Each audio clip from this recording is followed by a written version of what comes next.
우리는 살아가면서 부자를 꿈꿉니다. 자, 부자가 되기 위해서는 어떻게 해야 할까요? 금수저, 스포츠 선수, 유명인이 아닌 직장인이라면 부자가 되는 게 쉽지 않습니다. 배가들은 말합니다. 부자가 되기 위해서는 첫 번째, 사업을 한다. 두 번째, 투자를 해야 한다라고 합니다. 그렇다면 우리는 사업 또는 투자를 해야 하는데 만약 사업을 하게 될 경우 우리는 어떤 준비를 해야 할까요? 오늘 이 책의 저자는 사업을 하고 있거나 사업을 준비하는 사람들을 위해 이 책을 출간하게 되었다고 합니다. 바로 김승우 회장의 사장학 개론입니다. 김승우 회장은 도시락 사업으로 1조 원의 매출을 달성했습니다. 김밥 파는 CEO, 돈의 속성으로 베스트셀러에 등극한 사람입니다. 저자는 먼저 장사와 사업을 구분해 줍니다. 사장의 업무 능력이 직원보다 뛰어나면 장사이고 사장보다 직원들의 능력이 뛰어나면 사업이라고 합니다. 이게 무슨 소리냐고요? 장사하는 사장을 보면 다재다능하고 성실하여 혼자서 다 하려고 한다는 겁니다. 그래서 사업 영역으로 넘어가지 못한다고 합니다. 사업을 하려면 이 권한을 위임하라는 거죠. 즉 레버리지, 활용, 이 이야기입니다. 그리고 사업을 하다 보면 경쟁자를 만나게 되는데요. 경쟁자를 이기는 법은 바로 끝까지 하는 것이라고 합니다. 수많은 경쟁자들 중 90%는 중도에 포기하기 때문이죠. 김승우 회장은 이 책에서 의사결정에 대해서도 이야기하는데요. 가장 중요한 것은 의사결정의 속도라고 합니다. 결정을 지연하거나 하지 않는 것이 가장 잘못된 결정이다 라고 합니다. 테슬라의 일론 머스크도 의사결정은 속도가 가장 중요하다 라고 이야기했었죠. 또한 저자는 이 책에서 사업이 망해가는 징조에 대해서도 이야기합니다. 총 12가지 중에 중요한 3가지만 살펴보겠습니다. 첫 번째, 정치인, 기자의 도움을 받아 사업체를 키울 때. 두 번째, 직원들에게 업무 주시나 업무 확인이 눈에 띄게 줄 때. 세 번째, 고급 취미에 빠질 때. 확실히 이 초심을 유지하는 게 중요하다고 생각됩니다. 김승우 회장은 사업가의 기질에 대해서도 언급하고 있는데요. 사업가라면 고집이 있어야 한다. 남의 충고를 통해 회사를 키운 사람은 없다 라고 강조하고 있습니다.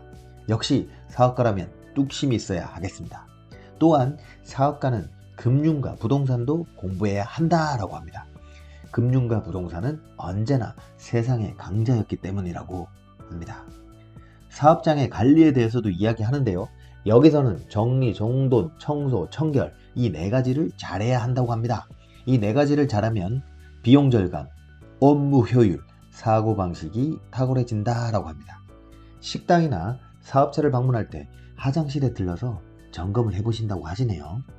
저자는 사장이라면 사업의 현금 흐름을 중요시 여기고 돈의 앞뒤를 모두 장악해야 한다라고 합니다. 작은 회사는 매출로 돈을 버지만 큰 회사는 재무 관리를 통해 돈을 벌기 때문입니다. 또한 사기를 당하지 않기 위해 욕심을 부리지 않아야 하고 세상에 공짜가 없다라는 것을 명심하기 바란다고 합니다. 이 책에서 착한 사장은 실패할 수밖에 없다고 합니다. 누구에게나 좋은 사람, 거절 못하고 양보하는 사람은 회사의 위기를 자초한다고 합니다. 실패에 대해서도 강조하는데요. 특히 실패와 친해져야 된다.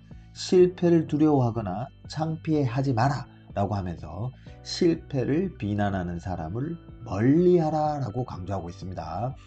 이 책에서는 성공한 사업가들의 공통점에 대해서도 설명하고 있는데요. 비난이나 칭찬에 의연하게 대응한다. 열심히 하기보다 영리하게 한다. 작은 돈을 항상 아끼고 꼭 필요한 지처는 큰 돈도 아낌없이 쓴다. 저자는 작게 성공한 사람, 크게 성공한 사람도 구분했는데요. 작게 성공한 사람은 성공을 자기의 능력이라고 생각하지만 크게 성공한 사람은 이것을 행운이라 생각한다고 합니다. 또한 작게 성공한 사람은 조사하는 것, 기획하는 것을 좋아하는 반면 크게 성공하는 사람은 직감과 통찰력을 믿는다고 합니다. 김승우 회장은 왜 사장이 돼야 되는가에 대해서도 설명하고 있는데요. 사장을 하는 이유는 내 삶의 주도권을 내가 갖고 살아갈 수 있기 때문이다 이렇게 얘기합니다. 바로 내 인생은 주인공은 바로 자기 자신이라는 거죠. 급여라는 안정망을 얻고자 평생 남의 사업자 안에서 일하고 60 넘어 약수 떠나다니는 삶을 결코 받아들이지 말라라고 뼈 때리는 말씀도 하셨습니다. 자, 마지막으로 경영자들은 늘 독서를 한다 라고 하면서 이 김성호 회장이 가장 무서워하는 경쟁자는 바로 책 읽는 사람이라고 합니다. 그리고 늘 조심스러워하고 좋아하고 존경하는 사람도 책을 읽는 사람이다 라고 합니다. 이렇게까지 이 책에서는 독서의 중요성을 강조하고 있습니다. 영상 시청자분들께서도 5분 독서 채널을 통해 다양한 책을 만나보시길 추천드립니다. 오늘의 5분 독서 영상 여기까지고요. 좋아요, 구독 부탁드리겠습니다.